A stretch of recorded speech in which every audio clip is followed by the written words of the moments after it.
This is the World Report of The Church of Jesus Christ of Latter-day Saints, April 2023. Coming up, a contribution from the church to a Navajo community brings electricity and the gift of light. From free throws to free meals, NBA All-Stars visit the Bishop's Storehouse to serve families in need. But first, taking on the world hunger crisis, a $32 million donation brings refugee families hope, food, and peace.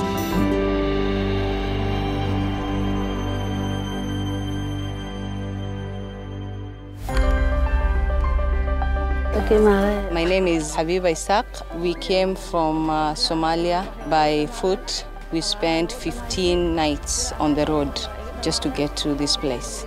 As a global food crisis forces millions into hunger, the work of the United Nations World Food Program is a critical lifeline for many. Millions of people in dozens of countries rely on the organization's food, nutrition, and livelihood support. In September, the Church of Jesus Christ of Latter-day Saints gave the World Food Program a $32 million donation to help fight the world's seismic hunger crisis. My situation is good. I'm very happy because I was able to receive food in a short period. Mohammed also came from Somalia. His mother is blind and his father is disabled with several health challenges. He has goals that can change the course of his life. Because of My wish to become a doctor is because I would want to give back to my community. The food we receive helps us to sustain our cooking and the family. I'm able to go to the refugee camps and ensure that the refugees are receiving their food entitlement in a more dignified and safe manner to just make sure I'm putting a smile on their face.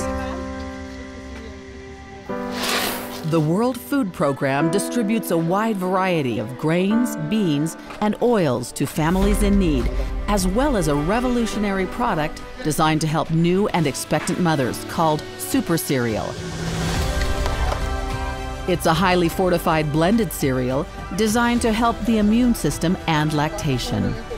Fatima has given birth to 14 children, including twins. She's now making Super Cereal to help her health and the health of her newest child, Faiza. When I take the porridge, I'm able to get breast milk, which I'm able to breastfeed my baby. Shamat Warsame coordinates nutrition for children and mothers in Garissa County. She says that sustainable programs and long-term projects like those the WFP is running with the support of the church are saving children. At the end of the day, the whole of Africa is supported. If we don't have children who are severely malnourished, then it's a success for the world. The church has also given $10 million to UNICEF and Rotary International to support their efforts to eradicate polio and neonatal tetanus in areas of the Middle East and Africa. On a beautiful autumn day in San Francisco, dozens of volunteers came together in community service. They are just a godsend that has come to us right at the time that we needed it. Here, a 1-acre patch of land got a much-needed irrigation upgrade, and the volunteers to complete it. Today, what we're experiencing is individuals across race ethnicities coming together to ensure that everyone in this community has quality access to food. The project is the first of several humanitarian efforts planned for North American cities, born out of a 5-year collaboration between the NAACP and the church. Can you guys do that for me? At the direction of Church President Russell M. Nelson, the church has pledged $2 million a year over the next 3 years to fund such projects. And when I walked out on it and saw all these people, and I said, look at the difference that's going to happen in our community because of today's event. Lives will be touched that you don't even know. In Tennessee, the church and the NAACP joined together on a new life-saving program designed to lower infant mortality rates in Shelby County. This partnership is God-ordained and God-inspired. Along with participation by local government and community businesses, the My Baby for Me program focuses on food, knowledge, and hope for expectant mothers and their families. We've got resources and people with expertise to help with this program. So whether it's breastfeeding, nursing, anxiety, any of those questions that they may have. The program kicked off in late November with the help of Latter-day Saint and community volunteers going door to door to get the word out to those most in need. Thank you all so much for coming out today for My Babies for Me, and we're going to make this a huge success. Thank you so much. The goal is to expand into other areas of Memphis and beyond over the next few years.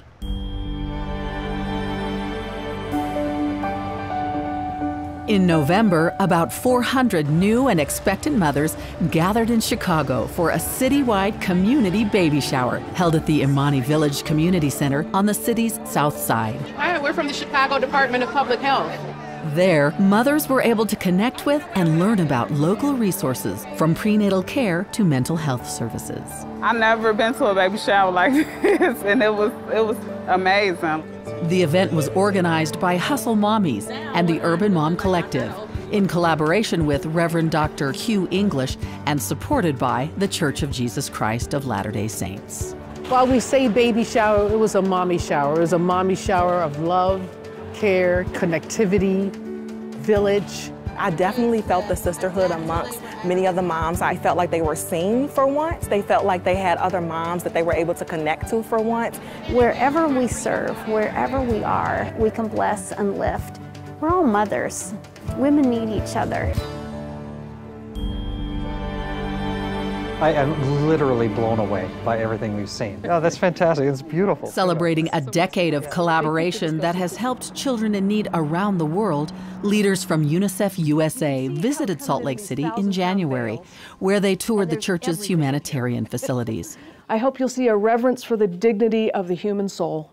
Sharon Eubank, Director of Humanitarian Services for the church, led the UNICEF USA leaders on tours of the Humanitarian Center and Welfare Square. While in Salt Lake, the UNICEF USA leaders also met with the church's presiding bishopric on Temple Square. I saw the church today really living into the mission that Jesus gave to be his hands and feet in our own communities and then around the world. In seeking to follow Jesus Christ's example of caring for those in need, the church released its 2022 annual report. More than $1 billion was provided through more than 3,600 projects during the year in 190 countries and territories. In addition, over 6.3 million volunteer hours were offered. The church has a global mission to assist where it can with the challenges of conflict, hunger, disease, poverty, pandemics, and disaster, including millions of dollars in 2023 to assist with the destructive February earthquakes and tragic loss of lives in Turkey and Syria.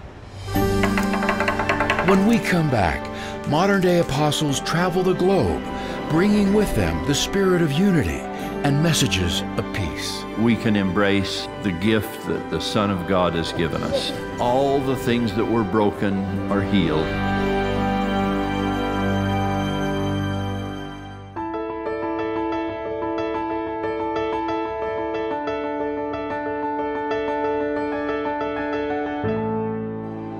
And as ye go, preach, saying the kingdom of heaven is at hand. Apostle. That's the title Jesus gave to the 12, whom he chose and ordained to be his special witnesses to the world. And just as Christ called and sent his apostles to represent him in the Bible, today his modern apostles are given the same charge, to officiate in the name of the Lord and spread the gospel of Jesus Christ to all nations.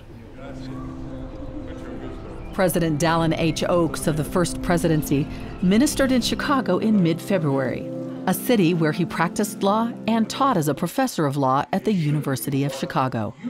While speaking to local leaders, he provided clarification about the church's support for recent U.S. legislation. Some of our members have expressed concerns that the new national respect for marriage law is in conflict with the church's teachings against same-sex marriage.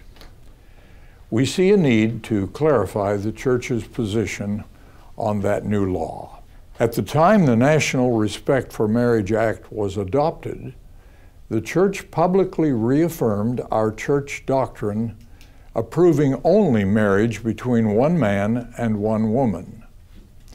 The focus of the church's efforts was not on same-sex marriage, but on ensuring the act contained the necessary protections for religious freedom. For the complete statement dated February 11th, 2023, go to newsroom.churchofjesuschrist.org.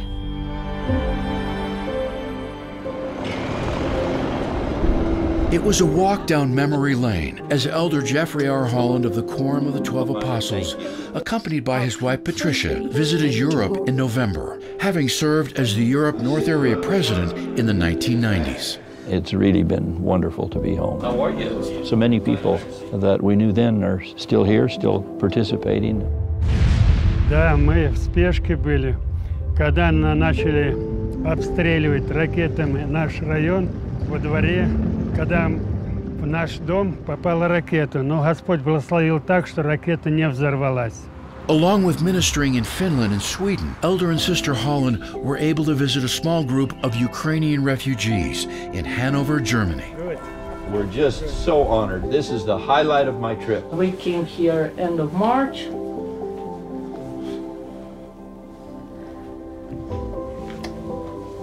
He'll be all right. He'll be okay. I want you to take heart if you feel that your life is either interrupted or perhaps broken. We can embrace the gift that the Son of God has given us. All the things that were broken are healed. Well, that's worth a hug.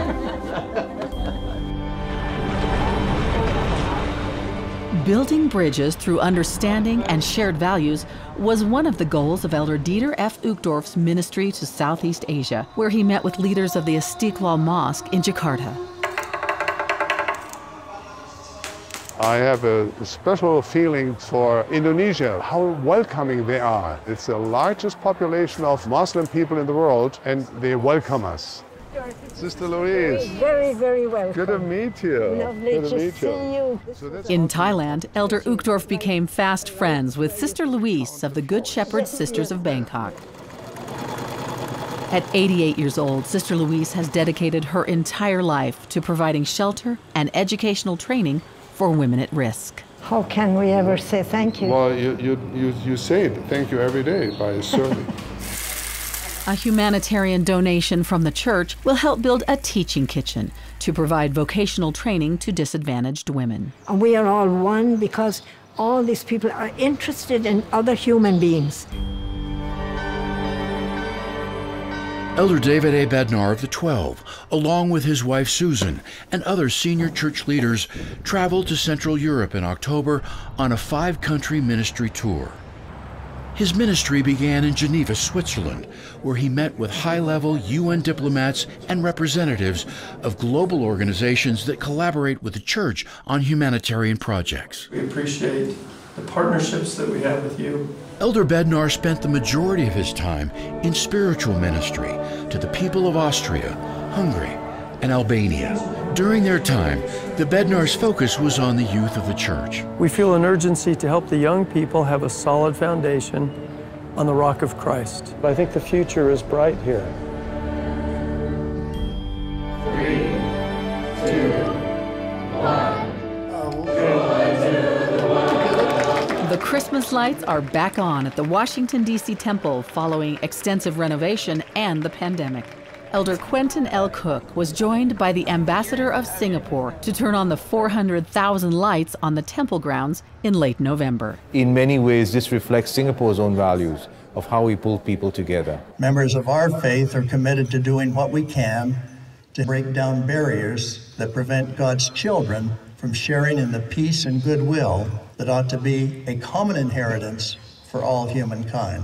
Dozens of invited ambassadors, diplomats, and interfaith leaders attended the lighting ceremony, kicking off the church's annual Festival of Lights. Marriage and families are the foundation of society. If we have strong families, we have a strong nation.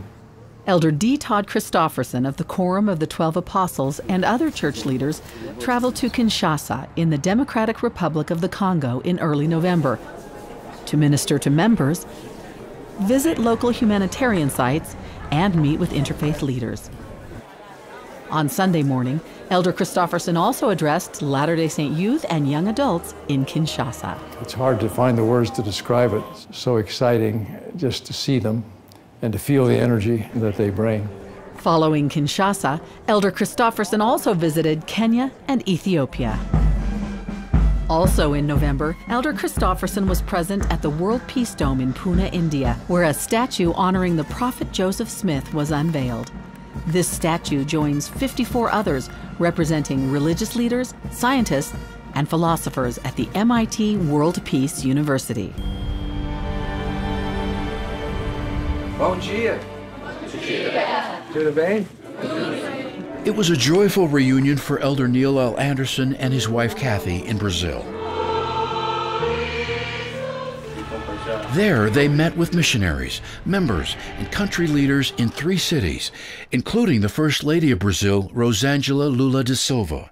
Elder Anderson served in the Brazil Area Presidency from 2001 to 2005. Não somente acreditar em Cristo, mas realmente seguir o Cristo.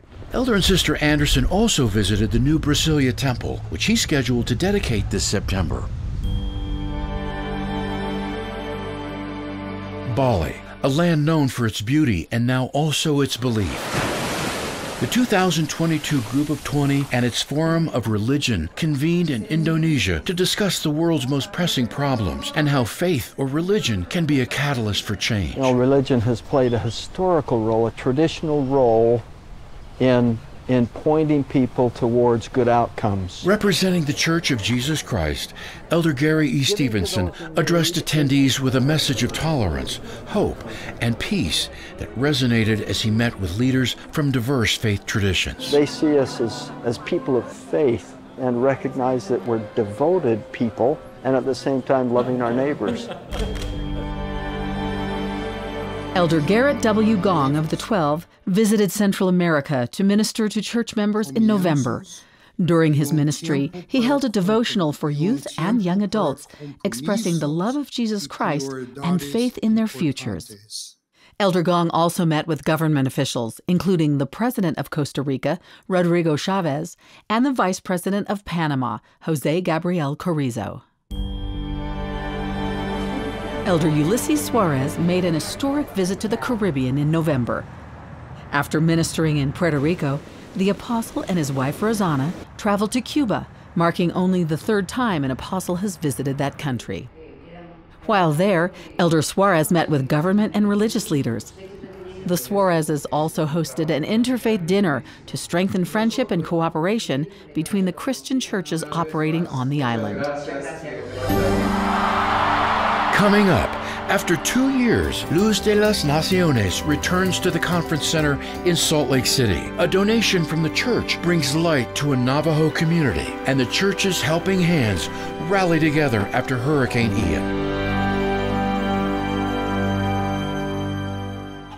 Homesteads dot the landscape across northern Moldova, like Diana Melnick's.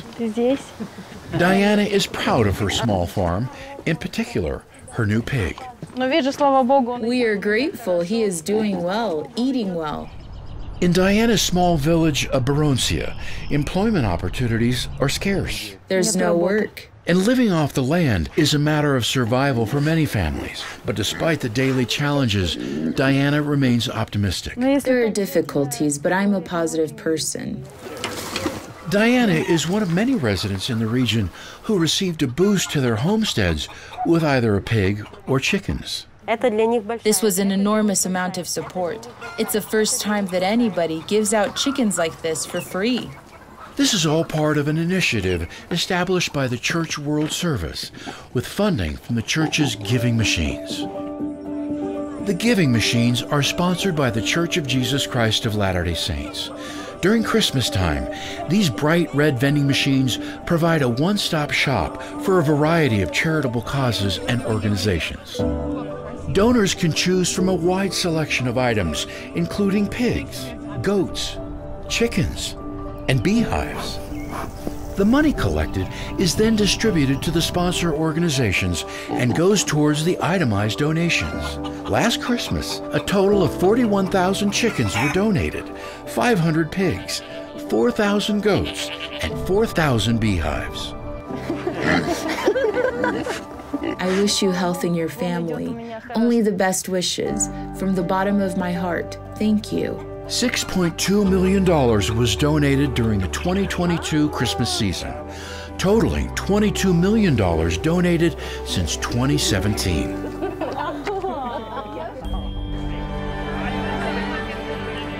After 2 years of pandemic measures and months of rehearsals, Luz de las Naciones, Light of the Nations, returned to the conference center in Salt Lake City to celebrate its 20th anniversary, bringing music, culture, and lots of dance.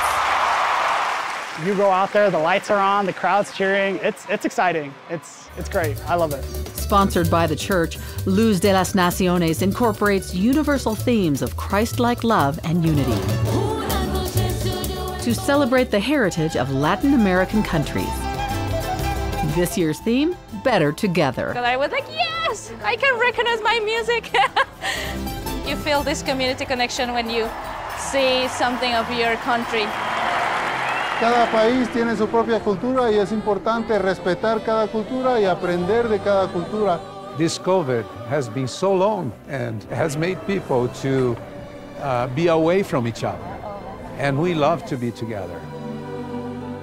Mis amigos, que Dios nos bendiga. And for those who may have missed the live performance, an on-demand version is now available to stream free of charge. We have an obligation to be good stewards, to pass to the future generations an earth better than we found it. At the Utah Valley University's Why It Matters conference in Orem, Utah, presiding bishopric member L. Todd Budge highlighted the ways the church is reducing its environmental footprint, including water and energy management and sustainable building practices. We have the power within us not only to maintain, but to be co-creators with God in beautifying and replenishing the earth. The 3-day academic conference welcomed the global community to discuss the United Nations Sustainable Development Goals. The Navajo Nation's Westwater community sits next to the city of Blanding in southeastern Utah. It's pretty big. It's nice. It's beautiful. Westwater is where Lena Hutchins Lovell's family built their hogan. But life for the Dine has its challenges. Because we never had electricity, we used flashlights and kerosene lanterns. This is our generator, but it was costing us $20 a day to fill up the gas to last for 6 hours. Until only recently. In a combined effort, state, county, city, and Navajo Nation leaders came together to extend electricity and clean running water from Blanding into Westwater. One thing can unite us, that is the language of love. The Church of Jesus Christ of Latter-day Saints provided $500,000 to the project. It's a small group, but are we our brother's keeper? I think we are. And it doesn't matter whether it's 1 or 2 or 1,000, when they are here and we see the need, that's what we need to do. Electricity is now available throughout the community, which sits on about 120 acres. Plans are underway to bring water services this year. For Lena's family, it's a brighter future. So it keeps my kids safe at night when they come late. It feels good.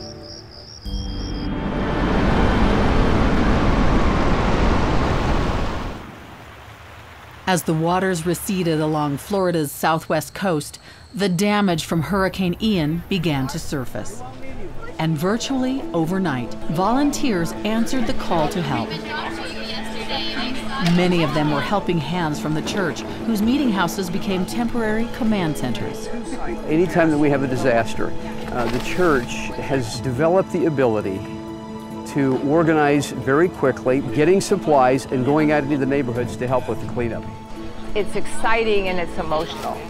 It's that human touch that is so needed right now.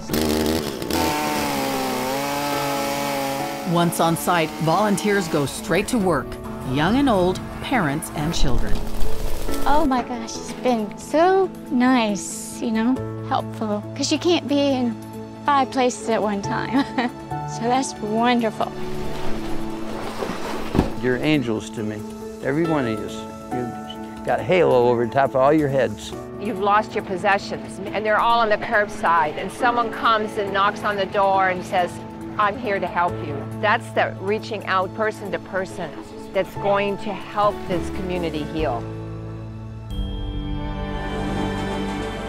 Since 2009, the church has built a family of mobile apps to help users around the world connect with God through the scriptures, living the gospel, and serving the people of the world. The great thing about technology is it allows us, the church, to greatly expedite the work of salvation. Meaning these are not one-off printed digital copies we're trying to get to all parts of the earth.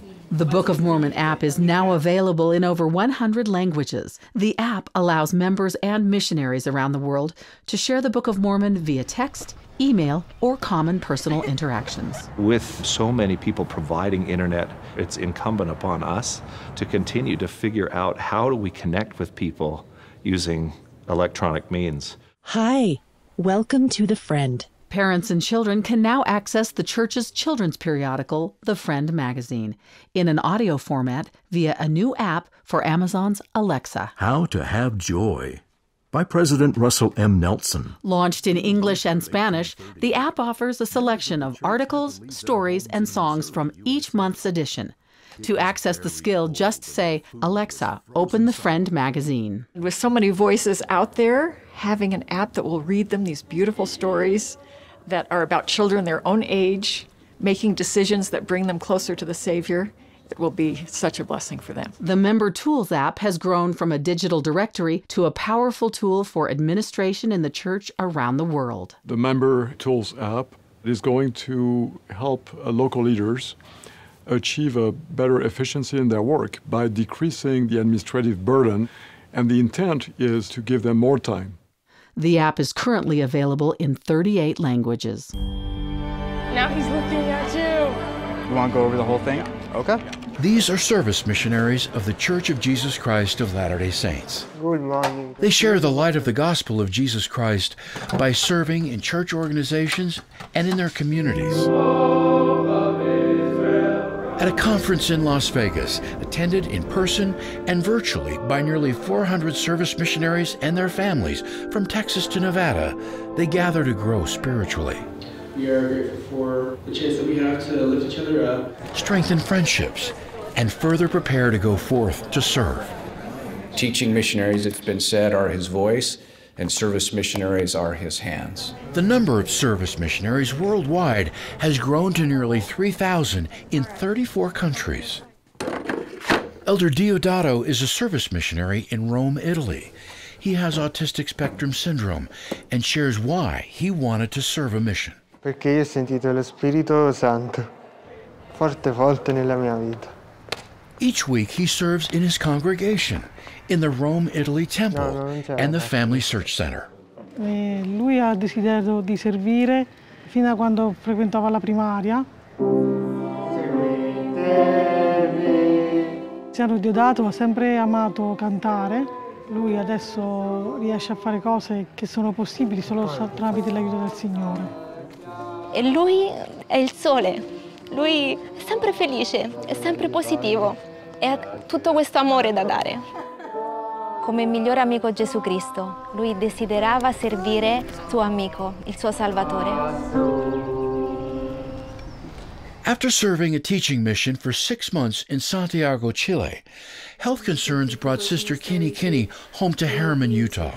With improved health, she is a service missionary helping the newsroom team in the church communication department. We actually didn't know what a service mission was. That was new to us. Among several assignments, she edits videos for the church's social media accounts. Because of her desire to serve, we were grateful for that tender mercy. I just threw myself into it, and it's been a great blessing. And I am just grateful to Heavenly Father for everything that He's given me. The passion and the emotions that the character feels. Elder Levitt was set to serve as a teaching missionary. Thank you, guys. But with his father's passing, he was called as a service missionary, a great blessing for his mom and his family. I was so happy because that meant I was able to be there for her and be able to help her in struggling times. He serves full-time in various ways at the American Heritage Academy in Henderson, Nevada, a school he attended as a youth. To be able to watch others progress and to help them with that progression in their lives, to help develop those skills, it's amazing. Anytime that kid takes a task, he fixes it, he's there, 100% serves. That's a lot of running around. They have tremendous number of Christ-like attributes. They are absolutely the most beautiful, wonderful, kind young men and young women that one could ever imagine. And they are called on a mission for the purpose of serving others. When we return, on Martin Luther King Jr. Day, church leaders join forces with the St. Louis community to help feed those in need. This collaboration is really impactful because we know that it's hitting the hearts of people and really meeting to their basic needs.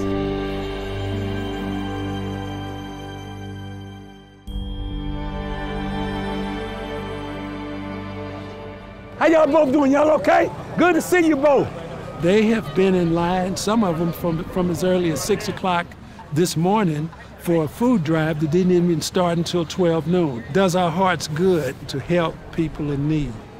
On a cold and rainy January afternoon in St. Louis, hundreds of volunteers came together at the headquarters of the Urban League of Metropolitan St. Louis for the Martin Luther King Jr. Memorial Tribute Food Drive, where the church donated 40,000 pounds of food. Hello, welcome. I'm gonna take your number here. Kristen M. Yee and Tracy Y. Browning of the Relief Society and Primary General Presidencies were there to distribute boxes to expectant families. Dr. Martin Luther King's vision was that we'd all be treated as children of God. He felt that, and so do we. We've got pasta sauce and pasta, and I think this collaboration is really impactful and meaningful because we know that it's hitting the hearts of people and really meeting to their basic needs. Everyone has been helpful. Everyone is doing their part. They're keeping the dream alive. They're keeping the dream alive. The general presidents of the Relief Society and young women organizations visited Central and Eastern Africa in early March, where they received a warm welcome from local Latter-day Saint women. Isn't this a sweet opportunity that we have on Sundays to worship our Heavenly Father and our Savior, Jesus Christ? It was sort of surreal because I've only ever seen her during General Conference giving talks, and now she was there, like really there. She's really extending the love from the prophet to us, and we are totally grateful on it. We are learning much from each one of these women, but more than anything, we are able to see what they are doing and how they're lifting in the kingdom. After ministering to the saints in Nairobi, Presidents Camille N. Johnson and Bonnie H. Corden traveled to other regions. President Corden, along with her husband Derek, met with the wife of Kenya's deputy president. Every human being matters. And visited a girls' school in Canale, where the principal is a member of the church. As time went by and we talked to them about the importance of seminary, we have 62 girls, and we started with only 3. President Corden traveled to the Congos, where she toured a maternity hospital in Kinshasa, in which the church has been providing donations of life-saving medical equipment. And as we walked into the room, we saw new incubators, we saw new equipment that will help save little lives. President Johnson, with her husband Doug, joined a UNICEF team in the drought-stricken areas of northeastern Uganda. And this is an effort to go beyond our members to address the needs, the humanitarian needs of the world's children. Thank you. Our future is with these children, and their brain development between the ages of 0 and 5 is just critical. Nutrition is critical to that. And if we can save a child, our future is bright. The two presidents concluded their ministry of Africa in early March in the Congo. We've talked to the leaders of the governments that have had a desire to help families. And we have been so impressed with the leaders who want to follow Jesus Christ. It's ministering As it turns out, it's ministering to the one.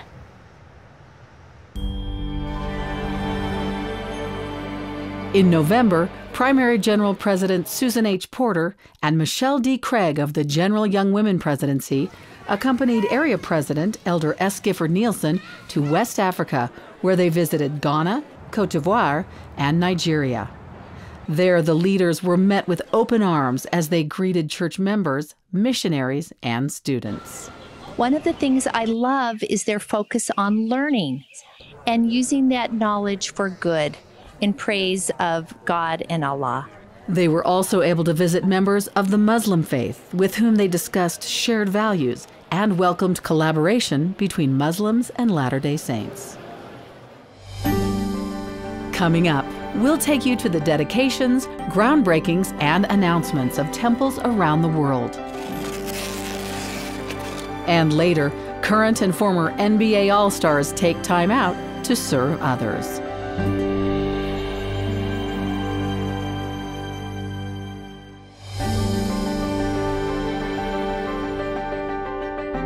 In the October 2022 General Conference, President Russell M. Nelson announced plans to construct 18 new temples, bringing the worldwide total of in-use or announced Latter-day temples to 300.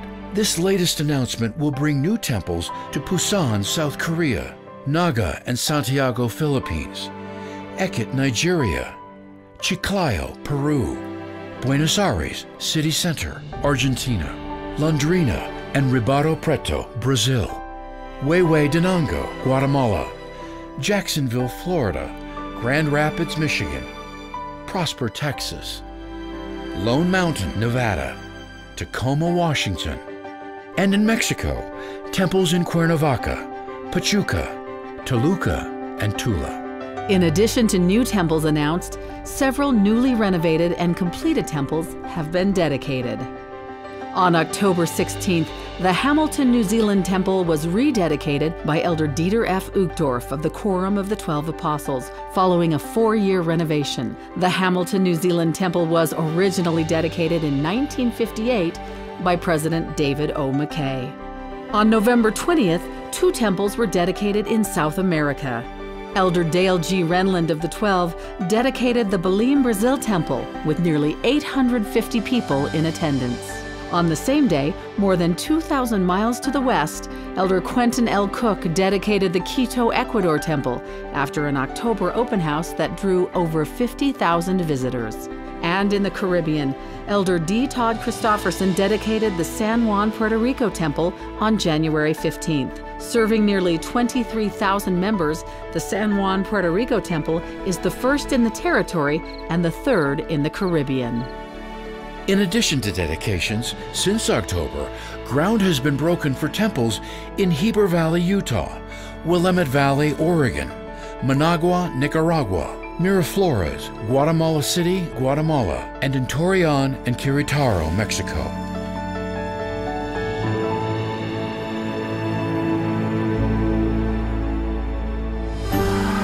When we return, a first-of-its-kind FSY conference is held for youth in the Middle East.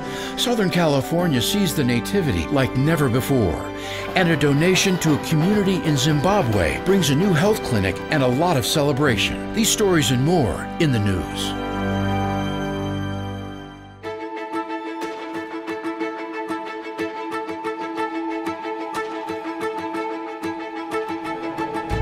Roots Tech 2023 returned to Salt Lake City in March for the first time in person in 3 years.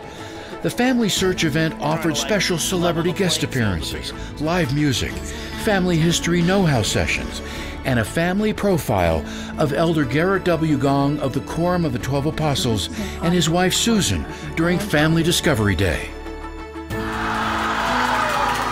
More than 200 teens gathered in Dubai to attend an historic For the Strength of Youth conference in January. This is the first time an FSY conference was held in the Middle East. During the conference, teens participated in a variety of activities designed to strengthen their faith in Jesus Christ. In March, the First Presidency of the Church welcomed faith and civic leaders from Azerbaijan, led by Islamic religious leader, the Grand Mufti of the Caucasus. President Russell M. Nelson and the Sheikh ul Islam discussed their faith's shared values. The group also toured the church headquarters, Welfare Square, and Brigham Young University. As the world celebrated the birth of Jesus Christ in Newport Beach, California, the Nativity story came to life on the water. At the 114th annual Newport Beach Christmas Boat Parade, Latter-day Saint youth reenacted the Nativity aboard a 60-foot yacht as their contribution to the church's Light the World initiative. Wise men still seek him. In Zimbabwe's Unguza district, the community rejoiced with the construction of a new clinic that's putting medical services within reach. The new Mabaleni Clinic will cut the travel distance for 15,000 residents who previously walked some 9 to 12 miles to the nearest clinic. Villagers celebrated a donation by the Church of Jesus Christ, which makes the project possible. Hundreds of children and adults have greater independence through the Fundabim Foundation in Guatemala, which recently distributed nearly 600 wheelchairs and other mobility supports donated by the church. The wheelchairs will be provided to patients of Fundabim's 19 rehabilitation centers throughout Guatemala, where physical therapists are trained to help fit each device to the patient's specific needs. A major renovation is underway for a hospital in Cambodia. The Kampong Thom Provincial Hospital will see the renovation of 32 structures in addition to new hospital equipment. Kampong Thom is one of only 3 referral hospitals in the province. This is the largest humanitarian project the church is undertaking in Cambodia with a $1.5 million donation.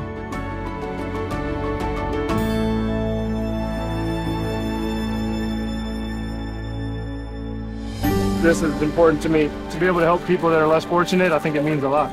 When we come back, the All-Star Game in Salt Lake City brings new volunteers to the Bishop Storehouse and gives NBA players a chance to serve.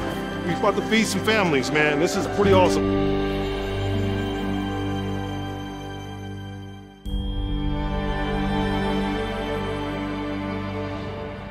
There's no better way to tip off All-Star Weekend than rolling up your sleeves and volunteering to give back to the community that we're in. Nearly 300 volunteers, including NBA All-Star participants, met at the Bishop Storehouse when the NBA held its annual All-Star Game in Salt Lake City. We're on the line right now, and I'm putting beef stew into these boxes right now.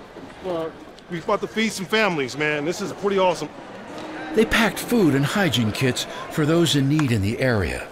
This is important to me because it helps other human beings. You know, it helps other people that are in need, and to be able to help, you know, people that are less fortunate, I think it means a lot. Each box will feed a family of 4 for 4 days. This is Buddy. He's in the three-point shootout tomorrow night. And here he is today at the Bishop Central Storehouse caring for others in need. And I'm grateful for him and all of our friends that we've made with the NBA during this event. Whatever you can help in any impactful way that's helping anybody and put a meal on somebody's table, and that goes a long way. The most valuable thing we can give is our time and our service. Being able to help provide food for people throughout Utah and work with such terrific partners has been incredible. And we're just so thrilled to be able to support the excellent work that they do day in and day out to help make communities better and help lift up people that need the help. NBA players included something special in the boxes they prepared. Some delivered to Tabitha's Way Food Pantry in American Fork, Utah. Tyler Hero? Buddy Hild? No way! No way! No, you guys must be kidding me. Oh. Hand-signed notes that delighted the families that received them. Look at that car! It's just, who won't be fun about that? It's just too amazing. I think it's great that they took the time out of their life to help us. Thank you for this, first of all, and I love you, Tyler. This has been the World Report for the Church of Jesus Christ of Latter-day Saints, April 2023. To watch the World Report online, visit newsroom.churchofjesuschrist.org. And to watch full-length versions of these stories, go to the Church Newsroom YouTube channel.